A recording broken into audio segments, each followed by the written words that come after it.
अच्छा भाई, तो अब हम आगे चलते हैं। तो इमेज के लिए देखें, ऑफलाइन इमेज लगाने के लिए आप सिंपल इंपोर्ट का कीवर्ड यूज करोगे। जो भी पिक्चर का नाम आपने रखना होगा वो आप रखोगे, और फ्रॉम जिस फाइल से आपने लेके आना है वो फाइल रखोगे। जैसे इसका नाम है workshop.png, तो आपने अच्छा एक जेपीजी की देख लेते हैं पिक्चर कोई भी, ताकि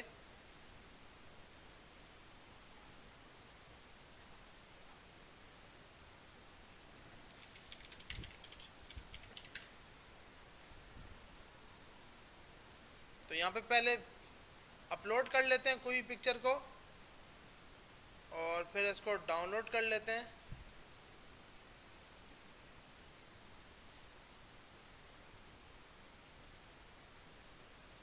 तो हमारे पास ये फाइल एक डाउनलोड होगी। डाउनलोड के फोल्डर में जाएंगे,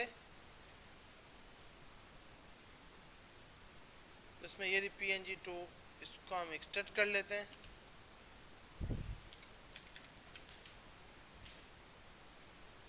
तो ये पिक्चर हमारे पास जेपीजी पिक्चर आ गई, मतलब जिसकी एक्सटेंशन अगर हम चेक करते हैं तो उसकी एक्सटेंशन है .jpg। अब हमें अगर इसको यूज करना है तो आपने सिंपल इसको कॉपी किया और अपने फोल्डर में गए, एसेट्स के अंदर आपने यहाँ जाके पेस्ट कर दिया। इसका नाम यहाँ से हम कॉपी करते हैं और इधर जाकर आपने इसकी जगह एसेट्स के बाद .jpg ये लिख दिया, और इस लोगो को आपने यहाँ से उठाया। जहाँ पे आपने सोर्स लिखी हुई थी, सोर्स की जगह आप ये पास कर दोगे। तो आपने क्या किया, इमेज src, बीच में आपने ये जो नाम था लोगो ये इसको दिया, विड्थ सेट की, हाइट सेट की, और अब हम इसको चेक करते हैं तो हमारे पास यहाँ पर जेपीजी की पिक्चर लगी हुई आ गई। तो कोई ना कोई इशू होगा जिसकी वजह से या तो उसको फाइल मिल ही नहीं होगी या नाम वगैरह, तो इसलिए वैसे जेपीजी पीएनजी मतलब कोई भी टाइप की पिक्चर हो वो आप लगा सकते हो इजीली। सही है भाई। तो आपके पास पीएनजी पिक्चर हो, जेपीजी पिक्चर हो, तो आप दोनों की दोनों आप लगा सकते हो। जैसे मुझे ये भी यूज करनी है तो आप दोबारा से क्या करोगे, IMG का टैग बनाओगे इमेज का, सोर्स की जगह आप कर्ली ब्रैकेट लगाओगे, कर्ली ब्रैकेट के अंदर नाम दोगे, आपने दिया SMIT, और आपके पास यहाँ पर एक पिक्चर आ गई होगी जो नीचे आ रही है। इसकी थोड़ी विड्थ और हाइट इसको भी छोटा कर देते हैं, ये स्टाइलिंग इसको देते हैं। आपके पास विड्थ और हाइट दोनों की दोनों, क्योंकि ये इनलाइन है तो हमें पता है इनलाइन टैग आपस में एक साथ एक ही लाइन पे आ जाते हैं। ये तो पता है ना भाई कि इमेज का टैग इनलाइन है, और अगर विड्थ होगी तो वो अपने साथ किसी और को आने देगा। अगर विड्थ ज़्यादा होती, जैसे आपने विड्थ पहले की 1000 लगा दी, तो अब दूसरी पिक्चर नीचे आएगी। ये तो सबको पता है ना भाई, क्योंकि इसके साथ आगे पिक्चर आ नहीं सकती। तो ये सिंपल इनलाइन टैग है, इसलिए दोनों की दोनों एक ही लाइन में आ रहे हैं, क्योंकि इनका डिस्प्ले इनलाइन है। ठीक है भाई, तो यहाँ तक सबको समझ आ गया कि इमेज ऑफलाइन कैसे लगा सकते हैं। ये जो आपने पिक्चर लगाई है ये आपने ऑफलाइन लगाई है, तो आपने सिर्फ 2 स्टेप याद रखने हैं कि भाई एसेट्स का फोल्डर हमेशा जब भी बनाया जाएगा सोर्स के अंदर SRC, इसको अक्सर आप सोर्स बोलते हो, वैसे इसका शॉर्टकट नाम होता है SRC, कि SRC के अंदर आप एक एसेट्स का फोल्डर बनाओगे और उस एसेट्स के अंदर आप अपनी पिक्चर्स को रखोगे और उसको यूज करोगे। तो आप इजीली यहाँ पर जाकर इंपोर्ट करोगे और उसको यूज करोगे। तो आप अच्छा, अब आपको अगर इंटरनेट की पिक्चर यूज करनी है तो इंटरनेट के लिए क्या है कि आप यहाँ पर आए, डॉलर्स की पिक्चर को देखते हैं यहाँ पे जाकर, और क्योंकि इनको देखेंगे तभी तो डॉलर आएगा इंशाल्लाह। अच्छा, ये यहाँ पर इसका बहुत बड़ी लिंक आ रही है, तो आप जब भी इंटरनेट की पिक्चर यूज करो इसके ऊपर क्लिक करो, राइट क्लिक करके इसकी लिंक उठाओगे तो अब इतनी बड़ी लिंक नहीं होगी, अब बिल्कुल छोटी वाली लिंक होगी। लेकिन अगर मैं यहाँ से उठाऊंगा, जैसे आपने यहाँ से कॉपी इमेज एड्रेस किया तो ये बहुत बड़ा ही लिंक आएगी, मतलब यहाँ से कर रहा हूँ तो छोटी लिंक होगी, उसी लिंक को मैंने यहाँ से कॉपी किया, या देख रहे हैं इतनी सी लिंक आ रही है, लेकिन इसी लिंक को मैं यहाँ से कॉपी करूँगा तो ये बहुत ज़्यादा बड़ी होगी। सही है भाई, दोनों में फ़र्क नहीं है, दोनों में आउटपुट एक ही आएगा, ये भी वही की वही है, ये भी वही की वही है, सिर्फ क्या होता है विड्थ और हाइट भी इसकी चेंज ये कर रहा है। तो आपने कौन सी यूज़ करनी है, इस पर क्लिक करके फिर ये कॉपी करके और ये लिंक लगानी है। तो अब हम यहाँ पे जाकर स्ट्रिंग, इसके अंदर आप स्ट्रिंग बनाओगे और स्ट्रिंग के अंदर ये दे दोगे। जब ये खुद स्ट्रिंग है तो आपको अब ये लगाने की ज़रूरत नहीं है।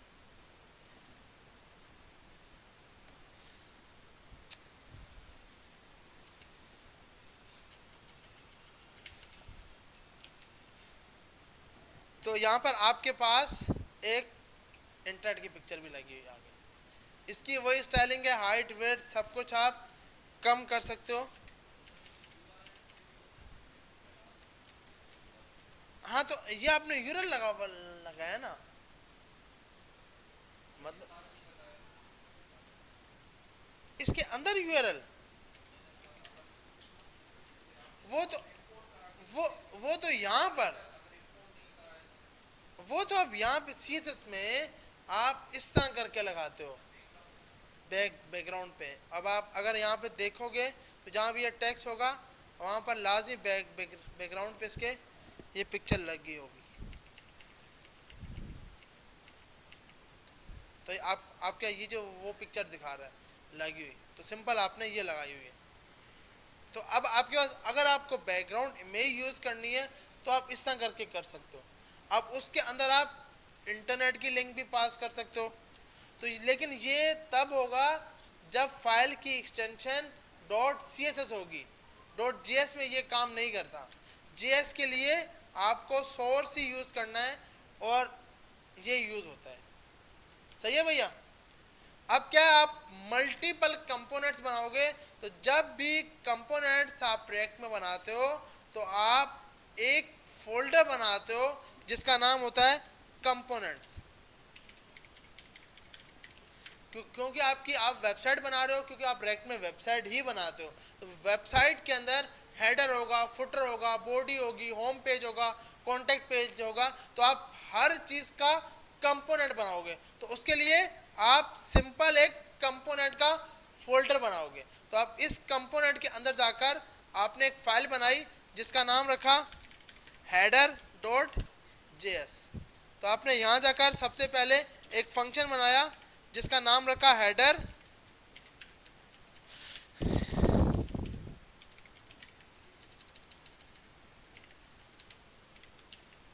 हेडर यहाँ से आ रहा है और आपको पता है कि भाई रिटर्न करना बहुत ज़रूरी है, और रिटर्न नहीं करोगे तो भाई ये आपके पास शो नहीं होगा। तो आपने यहाँ जाके बी के अंदर एक लोगो दे दिया और इसके अंदर आपने एक कुछ भी टेक्स्ट लिख दिया, या बी या स्ट्रॉन्ग के साथ आपने लिख दिया मेन पेज वेबसाइट। तो अब आपने इसको कॉल करना है, तो सबसे पहले तो इसको एक्सपोर्ट करना होगा। एक्सपोर्ट करने के लिए आपने सबसे पहले एक अलग से कंपोनेंट बनाया है। दिखने में ये एक फंक्शन है, दिखने में ये क्या एक फंक्शन है, लेकिन इसको आप एक कंपोनेंट बोलोगे कि ये आपका एक कंपोनेंट है। और इस कंपोनेंट को आप यूज़ कैसे करते हो, एक्सपोर्ट डिफ़ॉल्ट। डिफ़ॉल्ट तब यूज़ किया जाता है जब उस फाइल से सिर्फ और सिर्फ एक चीज़ बाहर रिटर्न आ रही हो, एक से ज़्यादा होगी तो आप एक्सपोर्ट डिफ़ॉल्ट नहीं लगाओगे। तो आपने यहाँ जाकर हेडर लगा दिया। सही है भाई। अब हम इस सबको कमेंट करते हैं या ऐसा करते हैं, ये दोनों पिक्चर उठाकर इसको देते हैं,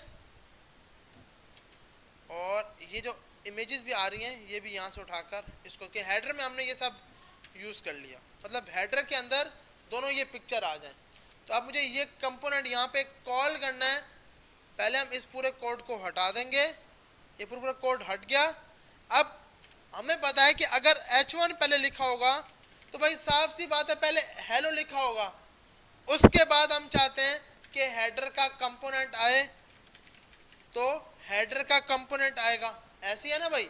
उसके बाद हमने बोला भाई एक H3 लिखा हुआ है जिसमें लिखा हुआ फुटर, तो अब हम यहाँ पे आएंगे, ये बोल रहा है कैन नॉट रिजोल्व। क्यों भाई रिजोल्व नहीं कर पा रहा?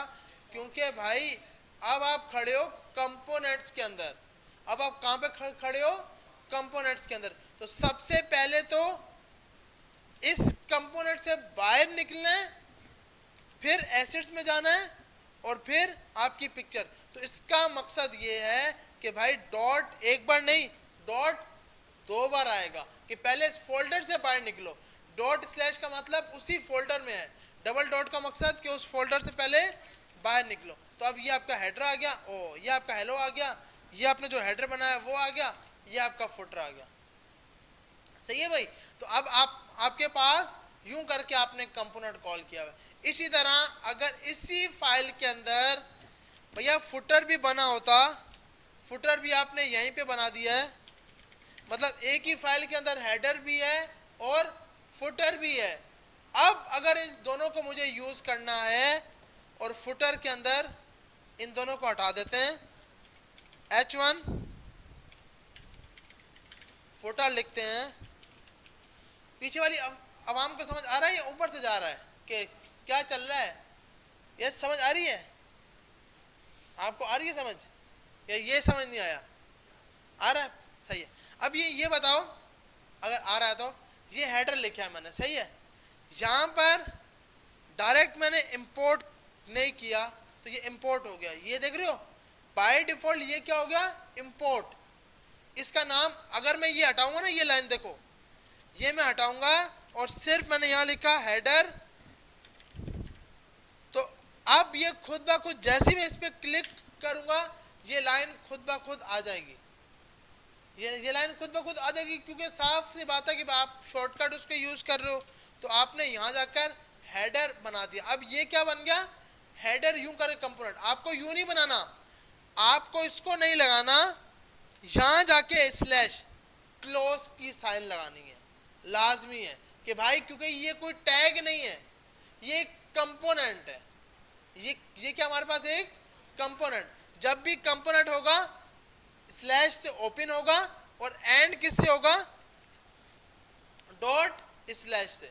वैसे अगर आप टैग बनाते हो तो भाई वो तो इस तरह बनता है ना, H3 ओपन हो रहा है, H3 एंड हो रहा है। तो यहाँ पे कोई स्टार्टिंग एंड का नहीं है, ये आपने सेल्फ क्लोजिंग है। इसको अनपेयर टैग का नाम सुना था ना भाई? BR का टैग बिल्कुल ये भी ऐसा ही है। लेकिन आप इसको बंद नहीं करोगे तो भैया ये आप बोलोगे भाई जब सेल्फ क्लोजिंग है तो बंद करने की जरूरत तो नहीं है। जब नहीं है तो रेक्ट बेचारा फट रहा होगा, रेक्ट में एरर आ रहे होंगे, तो भैया इसीलिए आप यहाँ पर स्लैश लगा दोगे। इसका ये मकसद है कि ओपन भी ये हो रहा है और ये क्लोज भी हो रहा है। भाई अगर मैं BR का टैग लगाता हूँ तो BR का टैग अब मैं ये लगा रहा हूँ तो भाई अच्छा, और यहाँ से जाके इसको बंद करते हैं तो अब आपके पास यहाँ पे एरर आ रहा है। क्यों? कि भाई ये टैग ओपन हुआ है, क्लोज नहीं हुआ। HTML में क्या था? लगाओ या ना लगाओ वो सेल्फ क्लोजिंग था। यहाँ पे वो चक्कर नहीं है, यहाँ पर लाजमी ये बंद करना होगा, वरना ये एरर ही आते रहेंगे। आ रही है समझ? क्योंकि अब हमें थोड़ा ख्याल करना है ना, अगर हम रेक्ट में काम करते हैं तो भाई BR लगा दो बस, ये बहुत हो गया BR। लेकिन यहाँ पर जाकर BR लगा दो, लेकिन BR को एंड भी करो। क्यों? कि BR का क्लोजिंग टैग नहीं है। H1 तो खुद ब खुद टैग क्लोज हो जाता है, तो इसलिए हेडर का टैग है। हेडर एक कंपोनेंट है, कॉल हो रहा है एज अ टैग, तो अब आपको उसको लाजमी सेल्फ क्लोजिंग करना है। सही है भैया? सेल्फ क्लोजिंग नहीं करोगे एरर आएगा और फिर हम फंसे रहेंगे। अच्छा, उसके बाद अब हमने बोला यार एक हेडर भी यहाँ पे बना दिया और दूसरा हमने फुटर भी बना दिया। अब मैं बोलूँ export default header comma footer, तो ये बोलेगा भाई मैं अलाउ ही नहीं करता। डिफॉल्ट का मकसद होता है एक चीज आप बाहर लेके जा सकते हो। अब क्या करें? दो चीजें, तो अब आप ये कमांड नहीं लगाओगे, याद रखो ये तब जब वन कंपोनेंट आउटसाइड जाएगा, बाहर जब एक कंपोनेंट जाएगा तो एक्सपोर्ट डिफॉल्ट लगेगा। तो भाई अब फिर क्या लगाएं, export curly bracket header comma footer. अब हम इधर आते हैं और अब हम इसको भी हटाते हैं, इसको कमेंट करते हैं और इसको हटाते हैं और अब यहाँ पर आकर हेडर को इंपोर्ट करते हैं। तो अब आप देखेंगे इसने खुद ब खुद पहले हेडर कर्ली ब्रैकेट के बगैर ओपन कर रहा था, अब ये कर्ली ब्रैकेट के साथ कर रहा है। क्यों कि भाई वहां से दो चीजें आ रही हैं, तो इसको बताने के लिए कि मुझे सिर्फ और सिर्फ क्या चाहिए, हेडर चाहिए। अब मैंने कहा कि भाई ऐसा करो, फुटर है ना, इसको कमेंट कर दो और वहां का फुटर लेके आ जाओ। तो मैंने यहाँ लिखा फुटर और जब मैंने इस पे क्लिक किया तो आप यहाँ पे आके देखोगे उसने उसी हेडर के साथ फुटर को भी मंगा लिया। आ रही है समझ? ये तब जब एक कंपोनेंट से एक से ज्यादा चीजें बाहर आएंगी तो हम मंगाएंगे किस तरह, इस तरह करके। अच्छा अब बोलो बाहर कहाँ पे, वो बाहर के मुल्क, बाहर का मकसद कि भाई यहाँ पर हमने बनाया है उसको दूसरे कंपोनेंट में यूज करना चाह रहे हैं। अब सवाल क्या है, अब ऐसा लंबी क्या कर रहे हो, यहाँ भी बनाओ ना यार, ये जो आपने इसके अंदर रखा हुआ है इसको उठा के यहाँ पे रख दो। अगर हमें यहीं पे रखना है, अब 5 पेजेस हैं, कितने पेज हैं, 5, तो मुझे हर पेज में ये कोड बार बार लिखना पड़ेगा क्योंकि हर पेज के ऊपर हेडर तो होगा, ऐसी है ना। अब सवाल होगा सर आप तो स्टार्टिंग की क्लास में पढ़ते एसपीए एप्लीकेशन है, पेजेस तो होंगे नहीं। पेजेस नहीं होंगे, कंपोनेंट होंगे, तो होम का कंपोनेंट, अबाउट का कंपोनेंट। अच्छा ये चीज मैं साथ इसलिए बताता हूँ क्योंकि ये सवाल जब मैं सीख रहा था, हमारे इंस्ट्रक्टर बताते थे तो हम भी यही बोलते थे कि अच्छा इसने स्टार्ट में तो बोला था एसपीए एप्लीकेशन है, आज ये पेजेस की बात कर रहा है। पेजेस से मकसद ये नहीं है कि इसमें मल्टीपल पेजेस होंगे, इसमें होते कंपोनेंट ही हैं, लेकिन मतलब आप कोड तो अलग अलग डिफाइन करोगे ना, होम का कोड अलग, अबाउट का कोड अलग, कॉन्टेक्ट अस का पेज अलग, लेकिन वो सिर्फ जहाँ चेंजिंग होगी वहां पे चेंजिंग करेगा। तो इसलिए आपने हेडर बना कर रख दिया। अब आप 120 कंपोनेंट ही बनाओ, अगर हर कंपोनेंट को भी हेडर चाहिए तो सिर्फ हेडर पास करना होगा और यहाँ से हेडर पास करना होगा। अब अक्सर है कि भाई कंडीशन पास करनी है कि अगर होम का पेज हो तो हेडर का कलर ब्लैक हो, अगर होम का पेज ना हो तो उसका ग्रीन कलर हो। तो आप यहाँ से एक पैरामीटर लेके जाओगे, उस पैरामीटर को प्रॉप बोलेंगे, उस पैरामीटर को क्या बोलेंगे, प्रॉप। अभी ये काम हम नहीं कर रहे, लेकिन हम इसको जब हम स्टेट और प्रॉप को सीखेंगे, ये दो मेन कॉन्सेप्ट हैं, स्टेट और प्रॉप। अभी तो हमने यूज ही नहीं किया, बनाना स्टार्ट नहीं किए, लेकिन जब हम ये बनाएंगे तो हम स्पेलिंग मिस्टेक हो सकती है भाई, स्टेट और प्रॉप ये दो होते हैं। अच्छा तो अब आपने यहां से फिर प्रॉप पास किया जाएगा और ये फंक्शन यहां से प्रॉप लेगा, यही यहां से क्या होगा, प्रॉप लेगा और फिर उसके ऊपर कंडीशन लगी होगी, अगर प्रॉप की वैल्यू ये है तो बैकग्राउंड कलर ग्रीन दिखाओ, अगर प्रॉप की वैल्यू ये है तो उसका बैकग्राउंड कलर ये दिखाओ। हाँ बिल्कुल, ये आपका पेरेंट है, मतलब वो आप, हाँ यहाँ पर यहाँ से जाएगा तो स्टेट है, यहाँ पर आएगा तो प्रॉप हो गया, क्योंकि वो किसी और की प्रॉपर्टी है। सही है भैया? तो प्रॉपर्टी में ज्यादा परेशान नहीं होना, हर बंदा प्रॉपर्टी भी लड़ाई कर रहा है, इसलिए यहाँ की प्रॉपर्टी का मकसद वेरिएबल्स और फंक्शंस। अच्छा तो यहाँ पे जाकर आपने इसको बंद कर दिया। अच्छा अब हमारे पास हेडर भी आ गया, फुटर भी आ गया, और देखें हेडर हमने ऊपर मंगाया ना, यहाँ पर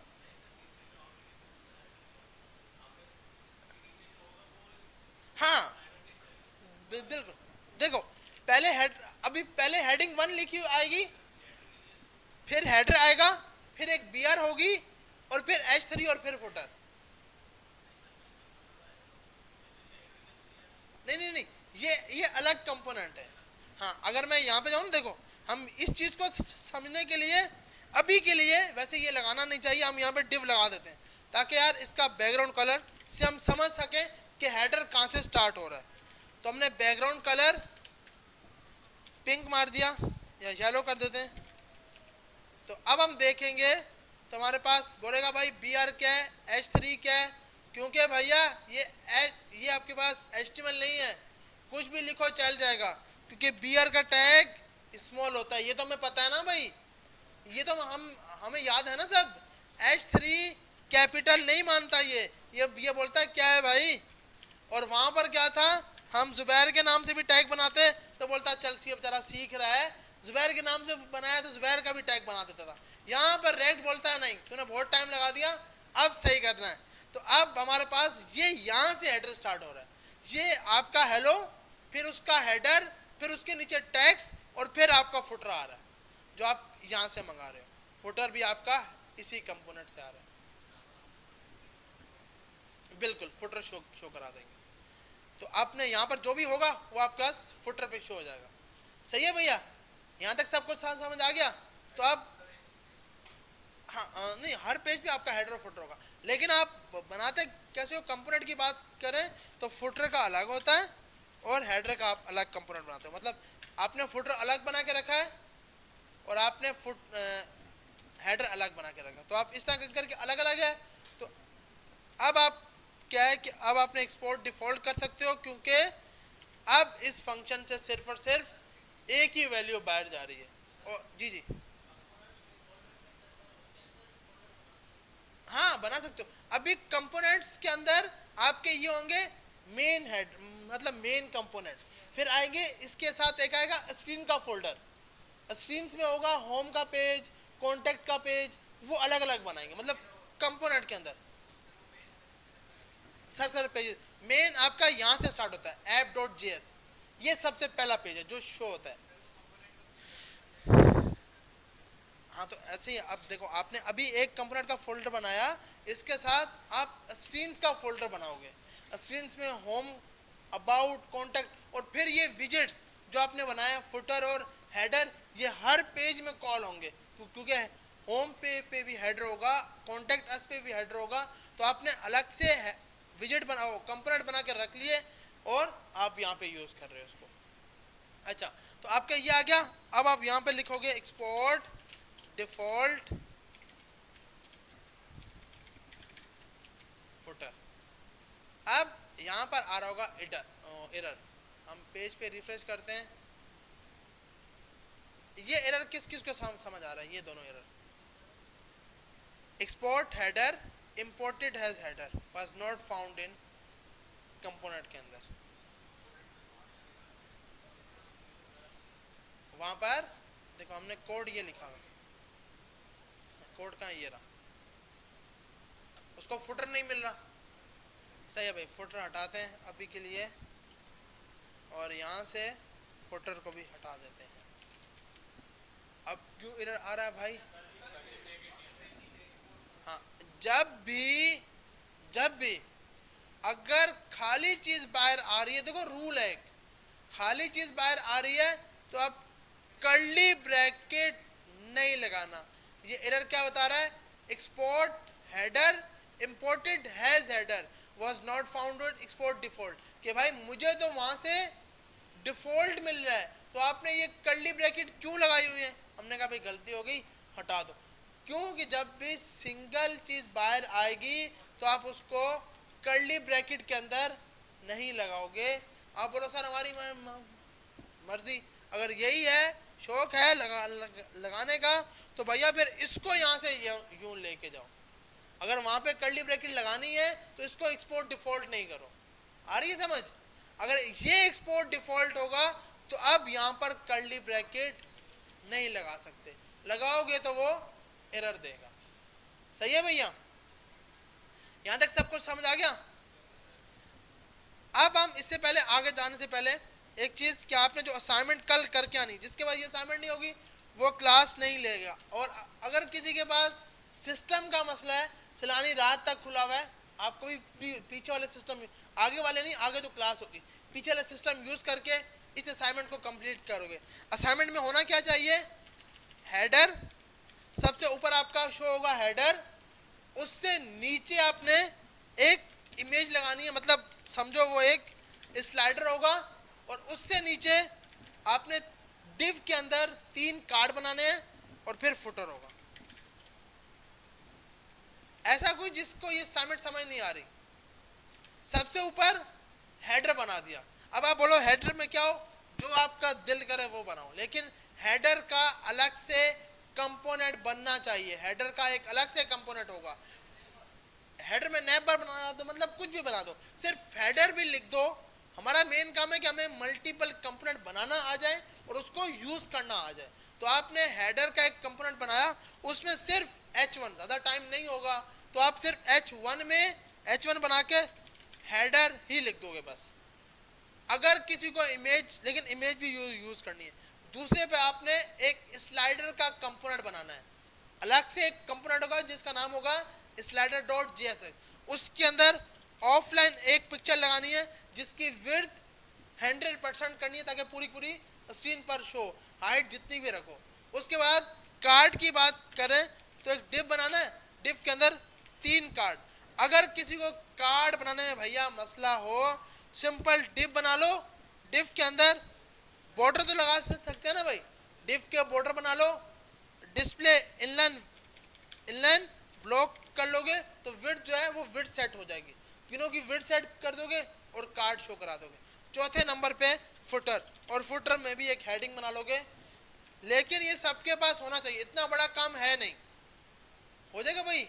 यहां तक सब कुछ समझ आ रहा है क्या? आपने ये ला काम करके आना है लाजमी। अब हम आगे चलते हैं। हेडर बनाओगे, इमेज स्लाइडर में एक इमेज लगा दोगे, कार्ड 3 कार्ड बना लोगे और फुटर लगा लोगे। किसी का कोई सवाल है भाई? यहां तक नहीं है। अब हम वापसी चलते हैं अपनी क्लास की तरफ।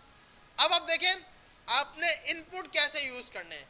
इनपुट को यूज करने के लिए अब हम आ रहे हैं स्टेट और प्रॉप की तरफ। जी जी, वो इंशाल्लाह कल की क्लास में हम देखेंगे। हम सीढ़ियां नहीं, हम यहाँ पे पैकेज यूज करेंगे। अगर कोई ट्राई करना चाहे तो बिल्कुल ट्राई करे, रिएक्ट बूटस्ट्रैप के नाम से। ये वहां पे सिर्फ बूटस्ट्रैप था, यहाँ पर है रिएक्ट बूटस्ट्रैप। इसको यूज करेंगे। वो हाँ, बूटस्ट्रैप से भी लगा सकते हैं बिल्कुल। अगर बूटस्ट्रैप आती है तो आप बूटस्ट्रैप से लगा लो।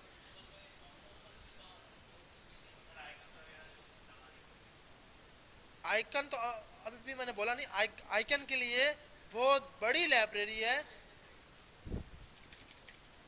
जो हम आगे जाके यूज करेंगे, जिसके अंदर पूरी की पूरी आपके पास हर लाइब्रेरी के आइकन पड़े हुए हैं।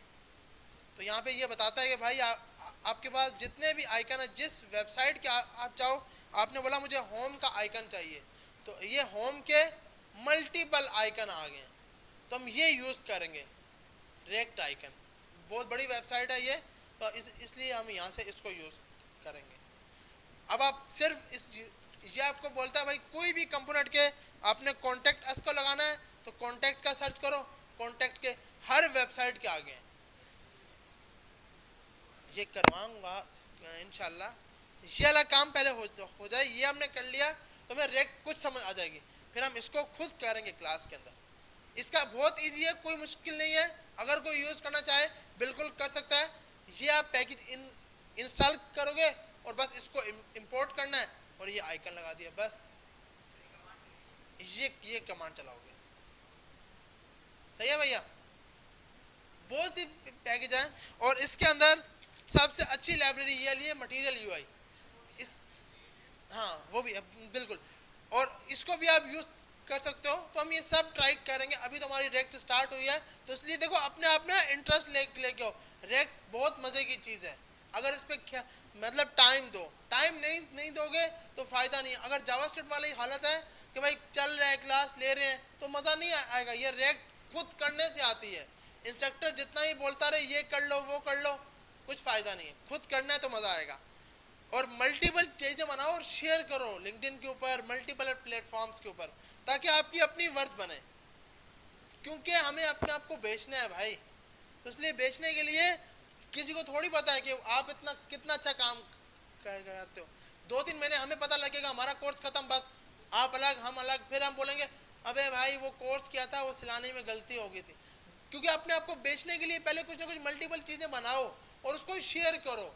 लिंक्डइन सबसे बड़ा प्लेटफॉर्म है, आप उस पर जाओ, हर रोज कुछ ना कुछ डालो। और अगर हो तो SMIT को मेंशन करो। अगर लगता है कि SMIT अच्छा पढ़ा रहा है तो लाजमी उसको मेंशन करो, लेकिन शेयर लाजमी करो यार। अपनी मतलब मार्केट बनाओ।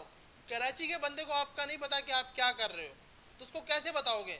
इसी तरह बता सकते हो। हम बोलते हैं भाई उसका तो वो कॉन्टेक्ट, अपनी फील्ड में तो किसी की कुछ चाहिए नहीं, सिर्फ काम देखते हैं रख लेते हैं, डिग्री भी उनको नहीं चाहिए। तो क्यों? कि क्लाइंट को काम चाहिए, कंपनी को काम चाहिए, उसको डिग्री से कुछ भी नहीं है।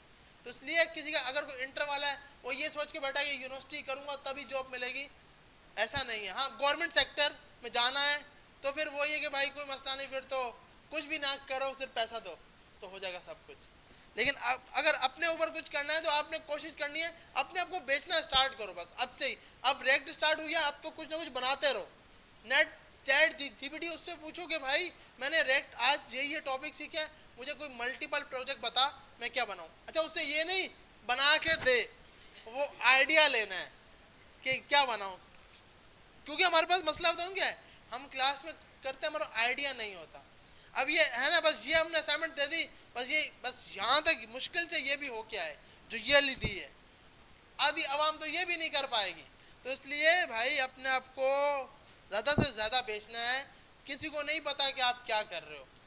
सही है भाई। अच्छा, आप वापसी आते हैं, स्टेट और प्रॉप की बात करते हैं। स्टेट और प्रॉप्स दोनों के दोनों वेरिएबल्स फंक्शन के नाम के लिए यूज किए जाते हैं। स्टेट किसी भी क्लास का अपना वेरिएबल, प्रॉप किसी भी क्लास का चाइल्ड वेरिएबल, मतलब वहां से कॉल होके यहाँ पे यूज हो रहा है। अगर मैं ये सब कोड हटाऊं और एक वेरिएबल बनाऊं, मिसाल के तौर पर, अच्छा अब अगर हमें ये करना है कि भाई आपने एक वेरिएबल बनाया, रेक्ट में वेरिएबल किस तरह बनाए जाते हैं। रेक्ट में आप एक हुक यूज करते हो, हुक्स, जिसका नाम होता है यूज स्टेट। यूज स्टेट को यूज करने के लिए रन टाइम पे, ताकि आपको रन टाइम पर वैल्यू चेंज होती हुई नजर आए, क्योंकि हमें पेज रिफ्रेश करने की जरूरत ना पड़े, तो उसके लिए आप एक हुक यूज करते हो। मल्टीपल हुक हैं, use memo, use state, use call back, use effect, multiple हैं। तो अभी के लिए जो सबसे पहले देख रहे हैं यूज इफेक्ट है और यूज स्टेट। तो यूज स्टेट को आप यूज कैसे करते हो? यूज करने के लिए आप एक वेरिएबल बनाते हो। वेरिएबल के लिए सबसे पहले कॉन्स्ट या लेट, वार तो खत्म, वार तो यूज ही नहीं करना ना भाई। उसके बाद आप पास करते हो स्क्वायर ब्रैकेट। आप क्या पास करते हो? Square bracket. उसके बाद आपके वेरिएबल का नाम, उसके बाद आपके वेरिएबल का नाम, उसके बाद आप लगाते हो कोमा। कोमा के बाद एक मेथड, एक फंक्शन जिसको आप कॉल करते हो सेट वेरिएबल नेम। मतलब जो वेरिएबल का नाम लिखा होता है अक्सर आपको प्रेफर ये किया जाता है। मिसाल के तौर पर अगर मैंने एक वेरिएबल बनाया है नेम के नाम से, तो मैं इसका नाम रखूंगा सेट नेम। आ रही है समझ? अगर मैं कोई वेरिएबल बनाऊंगा ईमेल के नाम से, तो इसका दूसरा नाम रखूंगा सेट ईमेल। आप बोलोगे सर तो इसका मतलब यहाँ पे दो वेरिएबल पास करने, वेरिएबल एक ही पास हो रहा है, दूसरा प्री डिफाइंड फंक्शन होता है, मेथड होता है जो इसकी वैल्यू को अपडेट करने के लिए यूज किया जाता है। क्या करने के लिए? अपडेट करने के लिए। अब सवाल है कि सर अभी आप बोलते हैं यूज स्टेट यूज करते हैं, वो तो अभी तक यूज नहीं हुई। यूज स्टेट आप इक्वल लगाते हो इक्वल, उसके बाद पास करते हो use state, use state use करते हो और आगे स्मॉल ब्रैकेट। इसमें आप बाय डिफॉल्ट एक वैल्यू पास करते हो कि आपकी जो डिफॉल्ट वैल्यू होती है वो आप यहाँ पर पास करते हो। मिसाल के तौर पर अगर आपके पास ये है तो आपने पास किया यूज स्टेट उमर, यहाँ पे आपने स्ट्रिंग के अंदर उमर पास कर दिया। इसी तरह अगर कोई एरे होगा तो उसकी डिफॉल्ट वैल्यू आपने स्क्वायर ब्रैकेट रख दी। तो अब आपको समझ आ रही होगी कि ये दो क्या है। फर्स्ट वेरिएबल का नाम जिसके अंदर वैल्यू स्टोर होगी, जिसके अंदर क्या होगी? वैल्यू स्टोर होगी। आपकी वैल्यू जो स्टोर होगी वो इसके अंदर स्टोर होगी। फिर भाई इसका क्या काम है? ये आपकी वैल्यू को अपडेट करने के लिए यूज होता है। क्या करने के लिए? अपडेट करने के लिए। First variable. तो अगर हम इसकी बात करें तो नेम क्या है, एक वेरिएबल जिसका काम क्या है, हमारे पास वैल्यू को स्टोर करेगा। सेट नेम क्या है, अपडेट इसकी वैल्यू का करेगा, किसकी वैल्यू को, जो फर्स्ट नंबर पे इसके लिखा होगा। और ये क्या है भाई, यूज स्टेट, ये इसको हेल्प करवाता है वेरिएबल वैल्यू शो कराने में और सेट करने में। यार रेस भी पानी दीजिएगा। तो उसके बाद क्या है कि हमारे पास यहाँ पर जाके आपने स्ट्रिंग में वैल्यू पास की। अब हम बात करते हैं कि भाई यहाँ पर किस तरह यूज करेंगे। तो हमने यहाँ बोला name comma set name equal to use state. अब सवाल है कि भाई सर क्या हम इसको यहाँ रख सकते हैं? आप इसको अपने कंपोनेंट के अंदर रखोगे। आप इसको कहाँ पर रखोगे? कंपोनेंट के अंदर। ये इसलिए बता रहा हूँ क्योंकि ये मसले में जब मैं सीख रहा था तब आते थे, तो इसलिए आपने ज़्यादा टेंशन लेनी नहीं है कि भाई शौक हो हाँ भाई यहाँ पे रखें फिर एरर आए, अच्छा तो इसलिए आपने रखना ही नहीं है, आपने इसके अंदर रखना है। अच्छा, उसके बाद आपका नेम आ गया और सेट नेम आ गया। तो आपने यहाँ जाके बोला बाय डिफॉल्ट उसका नाम है SMIT। अब इसको हमें शो करवाना है, तो शो करवाने के लिए आपने बोला H1। अच्छा, H1 कैपिटल नहीं होना चाहिए वरना ये एरर देगा, बेचारा फट जाएगा। हेलो, और आगे हमें पता है कि भाई कभी भी ये लगाने के लिए आप कर्ली ब्रैकेट लगाते हो। वहाँ पर अगर हम जावास्क्रिप्ट की बात करें तो हम ये लगाते थे बैकटिक सिंबल। ऐसे ही है ना भाई कि जावास्क्रिप्ट के अंदर यहाँ पर बैकटिक लगाने की ज़रूरत नहीं है, यहाँ पर क्या लगाने की ज़रूरत है? Curly bracket. जब भी कोई भी वेरिएबल आएगा आप क्या लगाओगे? Curly bracket. तो अब आपने यहाँ पे मुझे SMIT दिखाना है, तो आपके हिसाब से मुझे सेट नेम लिखना चाहिए या नेम लिखना चाहिए या यूज स्टाइल लिखना चाहिए? नेम। तो अब हमने यहाँ पे नेम लिखा और यहाँ पर आए तो आउटपुट में क्या लिखा आ गया? हेलो SMIT, क्योंकि यहाँ पे वैल्यू SMIT लिखी है। जो यहाँ लिखी होगी वही वैल्यू यहाँ पर शो हो रही होगी। इसके बाद अगर आपको कुछ लिखना है तो आप बिल्कुल लिख सकते हो। वो सिंपल सी कि भाई बीच में नाम आ जाएगा, आगे पीछे उसकी जो आपने स्ट्रिंग वैल्यू पास की है वो आ जाएगा। अब क्या है कि भाई अब हमारे पास ये कहाँ से आ रहा है? ये आता है रेक्ट से। रेक्ट का प्री डिफाइंड यूज हुक है। ये हुक है आपके पास जिसका नाम है यूज स्टेट, जो किसी भी वैल्यू को अपडेट करने के लिए यूज करता है। अब ये इंपोर्ट अगर नहीं करेंगे और इधर आएगा तो ये बोलेगा भाई use state is not defined. क्या आपने यूज स्टेट को डिफाइन नहीं किया? अब आप बोलोगे सर आपने तो इंपोर्ट नहीं किया। बिल्कुल ऐसे ही है, मैंने इंपोर्ट नहीं किया, वो यहाँ पे आया था, मैंने इंटर प्रेस किया, जैसे इंटर किया उसने बाय डिफॉल्ट खुद ब खुद रख दिया। अब ये इससे क्या शो हो रहा है कि रेक्ट से मल्टीपल चीजें बाहर आ रही होंगी, रेक्ट से मल्टीपल चीजें बाहर आ रही होंगी, इसीलिए इसने यूज स्टेट रखा हुआ। अब हमें शौक हो कि अच्छा ये भी करके देखते हैं। वो बोलता है भाई क्या हो गया है, इतना तो कुछ डेटा वहां से आता ही नहीं है, रिटर्न ही नहीं होता जो आप हमें बता रहे हो। तो इसलिए जो वो बोले मान लेना है कि रेक्ट से मल्टीपल चीजें। यहाँ आप देख रहे हो इसमें बहुत सी चीजें, इसको पढ़ने मत बैठ जाना, इसको पढ़ लिया तो रेक्ट बहुत ज्यादा आ जाएगी। ये इंटरफेसेस वगैरह, टाइप स्क्रिप्ट वगैरह बनाना, ये तो इसलिए ये फाइल को तो खोलना ही नहीं है, क्योंकि ये रेक्ट की जो अपनी फाइल है टाइप स्क्रिप्ट के साथ यानी ये 4000 तक का कोड है। इतना हमने कोड कर लिया, बहुत ऊपर पहुंच जाएंगे इंशाल्लाह। तो अब इसलिए आपने सिंपल ये देखना है बस। इस चीज से हमें पता लग रहा है कि भाई इससे ना मल्टीपल चीजें बाहर आ रही होंगी, इसीलिए इसने यूज स्टेट रखा हुआ है। सही है भैया? अब हमने कहा कि यार ऐसा करो, जब बटन पे क्लिक हो ना इसकी वैल्यू अपडेट कर दो। जैसे ही बटन पे क्लिक हो तो उसकी वैल्यू SMIT हैदराबाद की जगह कुछ भी नया रख दो। तो आप यहाँ पर आए, सबसे पहले आप क्या बनाओगे? एक ये तो याद है ना कि बटन बनाने के लिए बटन यूज करते हैं या input type equal to button use करते हैं, ये दो यूज करते हैं, या इनपुट टाइप सबमिट यूज करते हैं। अच्छा, तो आपने यहाँ पे जाकर बोला भाई क्लिक एंड अपडेट, तो आपके पास एक बटन बन के आ गया, क्लिक एंड अपडेट। अब जैसे इसके ऊपर क्लिक हो तो SMIT हैदराबाद के बाद की जगह वेब एंड मोबाइल, क्योंकि हमने तो सुना था SMIT बहुत कुछ करता है, हमें सिर्फ वेब एंड मोबाइल ही मिला है। तो आपने यहाँ पर इसको हटाकर हमें लिखना है वेब एंड मोबाइल। तो जैसे इसके ऊपर क्लिक हो तो भाई हम क्या यूज करते हैं, ऑन क्लिक यूज करते हैं। अब आप यहाँ पे पास करोगे एरो फंक्शन। क्या पास करोगे, एरो फंक्शन। अब अगर एरो फंक्शन नहीं पास करते तो क्या होता है भाई, एरो फंक्शन हमने पास अभी नहीं किया और मैंने कहा set web and mobile.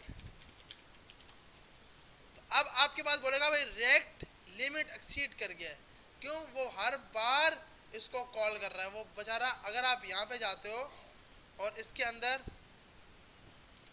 Console, एक मिनट इसको बंद करें वरना ये क्रैश हो जाएगा, क्योंकि हाँ जी हाँ बता रहा हूँ, एक मिनट। आपने ये लिखा, देखें टेस्ट लिखा मैंने अभी के लिए। एक चीज सिंपल, एक चीज बता रहा हूँ कि आपके लिए क्यों जरूरी है। अबे भाई इसकी लिंक, अच्छा यहाँ पे ओपन हो रहा है, लोकल होस्ट, यहाँ जाते हैं, इसका ब्राउज़र है 300,000। तो आपके पास जैसे अब मैंने इस पर क्लिक किया तो भाई हमारे हिसाब से यार कॉल होना चाहिए ना टेस्ट। जब मैं क्लिक करूं तो कॉल होना चाहिए टेस्ट। अब मैं यहाँ पे जा रहा हूं तो मेरी ये बात ही नहीं मानेगा। फर्स्ट टाइम क्लिक हो गया।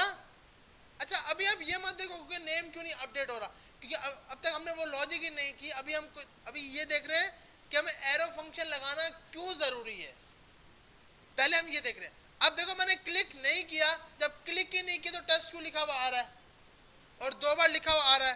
अब आप यहाँ पे आए, यहाँ जाके आपने लगाया एरो फंक्शन। आपने क्या लगाया, एरो फंक्शन। अब पेज पे रिफ्रेश करेंगे, अभी कभी भी ये कॉल नहीं होगा जब तक क्लिक नहीं किया जाएगा। तो एरो फंक्शन इसलिए जरूरी है, एरो फंक्शन इसलिए जरूरी है कि भाई आप अगर ये लिखते हो तो फर्स्ट टाइम कॉल हो गया, अब जिंदगी भर में ये कभी कॉल नहीं होगा। तो आप इस चीज को करने के लिए इसीलिए बोलते हैं कि रेक्ट के अंदर हर फंक्शन एरो फंक्शन बनाना चाहिए, ताकि वो आपकी बात मान सके, जो आप करना चाह रहे हो वो बिल्कुल सही करके कर सके। अब आपने बोला भाई इसकी जगह सेट नेम और नेम में पास कर दो वेब एंड मोबाइल। तो हमने पेज पे रिफ्रेश किया, यहाँ पे क्लिक किया, तो जैसे हमने इस पर क्लिक किया तो यहाँ पे चेंज हो गया वेब एंड मोबाइल, जो भी आपने चेंज करना चाहा। तो आपने सिंपल किसको यूज किया, सेट नेम। यूज स्टेट ने आपकी हेल्प की वैल्यू शो करवाने के लिए भी और वैल्यू अपडेट करने के लिए भी। और यहाँ पर आपने ऑन क्लिक में उस पैरामीटर को कॉल किया और इसमें आपने अपनी स्ट्रिंग में वैल्यू पास कर दी कि क्या आप चाहते हो अपडेट होने के लिए। सही है भाई। तो अभी ये सिर्फ और सिर्फ क्या है, स्टेट, ये प्रॉप नहीं है। स्टेट क्यों है कि ये सिर्फ और सिर्फ इसी क्लास में बना है और इसी क्लास में यूज हो रहा है। अब अगर मैंने यहाँ पर हेडर कॉल किया और मैंने कहा भाई इस हेडर के अंदर H1 के अंदर मैं वहां से लेके आऊं और उसका नाम हेडर में, क्योंकि नाम तो हेडर में शो होता है, जैसे यूजर लॉगिन होता है तो उसका नाम हेडर में शो हो रहा होता है। तो हमने कहा जब मैं इस हेडर के कंपोनेंट को मंगाऊं, हेडर के कंपोनेंट को जैसे ही मैं मंगाऊं, अच्छा हेडर आया क्यों नहीं, क्योंकि अच्छा H कैपिटल है इसलिए हमने यहाँ हेडर लिख दिया। और अब मैंने कहा भाई जब हेडर कॉल हो तो ये नाम यहाँ पे मत दिखाओ, ये दिखाओ इधर जाकर, ये इधर जाके दिखाओ। सही है भाई, आ रही है समझ कि ये यहाँ पे जाके दिखाओ। तो आपने यहाँ पे जाके कर्ली ब्रैकेट में पास किया क्या, नेम।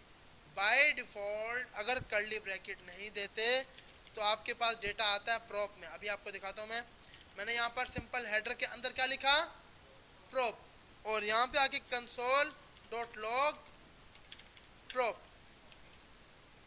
अब आप यहां से आकर लिखोगे भाई क्या कि आपने एक पास किया नेम, आपने क्या पास किया नेम, या आपने यूजर नेम, मतलब कुछ भी नाम रख सकते हैं, और उसमें वैल्यू कौन सी जाए, वैल्यू कौन सी जाए भाई, वैल्यू किस में स्टोर है, नेम में, तो वो यहाँ पे जाए।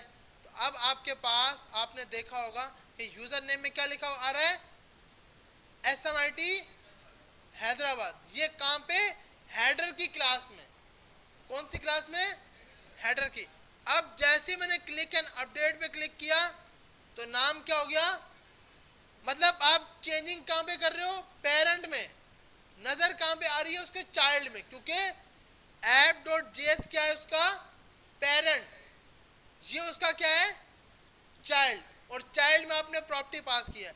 अब आप यहां जाकर अगर यहां लिखोगे प्रॉप तो ये देगा एरर, ये बोलेगा भाई देखो मैं एक रिटर्न क्या कर रहा हूं, ऑब्जेक्ट। अगर हम देखते हैं तो ये हमें ऑब्जेक्ट की रिटर्न कर रहा है ना भाई, एक की है जिसका नाम क्या है, यूजर नेम। तो हमने बोला भाई डॉट यूजर नेम लिख दो, तो फर्स्ट टाइम क्या लिखा आया, हेलो SMIT हैदराबाद, ये हेडर के कंपोनेंट में है और आर अपने पेरेंट से है।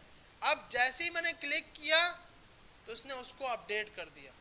तो ये होता है प्रॉप। ये क्या है, प्रॉप, कि किसी ये वेरिएबल इस कंपोनेंट का था, तो इस कंपोनेंट के लिए ये क्या है, सोना नहीं है मेरे ख्याल, ये चीज परेशान कर गई हमारे को।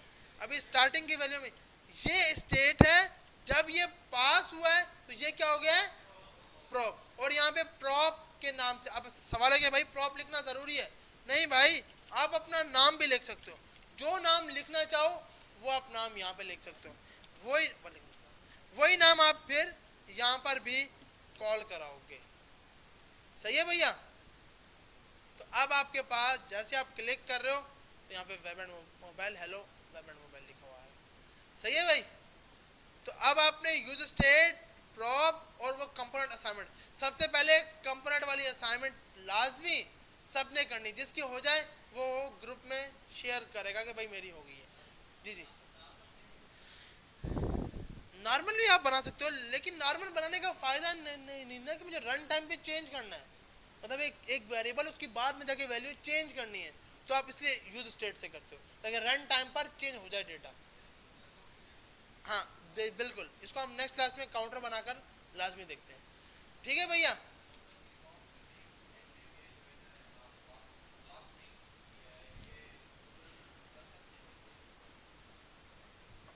देखो आप बोल रहे हो कि मैं यहां से उठाकर यहां लिखूं, अब आप आपके पास ये इस कंपोनेंट की प्रॉपर्टी थोड़ी रही, आपने रखनी है कि भाई ये इस कंपोनेंट की प्रॉपर्टी है। स्टेट का मकसद कि उसकी प्रॉपर्टी है, तो उसकी प्रॉपर्टी कब होगी, जैसे आपके गारंट प्रॉपर्टी, मतलब आपके पास आपके दादा की प्रॉपर्टी है। अब आपके दादा की प्रॉपर्टी 4 हिस्सों में बांटी है। अब आपके पास कौन सा हिस्सा आएगा, जो आपके फादर का हिस्सा था, ऐसी है ना भाई, या फिर वो चारों के चारों हिस्सा आपके मिलेंगे। अगर वेरिएबल यहाँ पे डिफाइन होगा तो इसको कैसे पता लगेगा कि मेरा कौन सा हिस्सा है या मेरा कौन सा वेरिएबल है। तो जी जी, एक्सेस तो आप कर सकते हो बिल्कुल, हाँ, मतलब इनपुट के जरिए बिल्कुल। आप अगर यहाँ पे जाओ, हमने अभी इनपुट नहीं यूज किया, लेकिन आप इनपुट यूज कर सकते हो।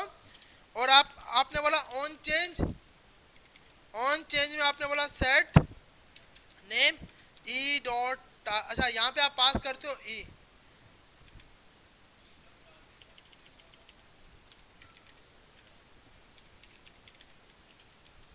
अब मैं जो जो यहाँ पे लिखता जाऊंगा वो नीचे लिखता हुआ आएगा, वो जो आप लिखोगे वो नीचे आएगा। लेकिन इसको हम नेक्स्ट क्लास में देखते हैं, क्योंकि ये बहुत बड़ी चीज़ है एक अलग से, तो हम फंस जाएंगे। अभी के लिए सही है भाई, असाइनमेंट आपने लाजमी करके आनी है, जो असाइनमेंट नहीं करके आएगा वो कल की क्लास में नहीं बैठेगा। मसला है लैपटॉप नहीं है, सिस्टम नहीं है, सिलानी रात को 10 तक खुला हुआ है, अभी हुए 3, इसके बाद 7 घंटे भी हैं, तो आप पीछे बैठकर अभी भी कर सकते हो, किसी का सिस्टम नहीं है। और जब फ्री हो भाई, कोई भी काम किया और आके फ्री हो के यहाँ पे आके बैठ के काम कर सकते हो। लेकिन करना लाजमी है। जिसके बाद अपने लैपटॉप है वो अपने लैपटॉप पे करें, सिस्टम नहीं है तो फलाने के यूज़ करें, पर वो असाइनमेंट लाजमी करनी है। हो जाएगी भाई? नहीं हुई तो बता रहा हूँ कल की क्लास में नहीं आना, नहीं तो वापसी चले चले जाओगे, फालतू में वेस्ट होगी। हम पहले चेक करेंगे फिर, तो इसलिए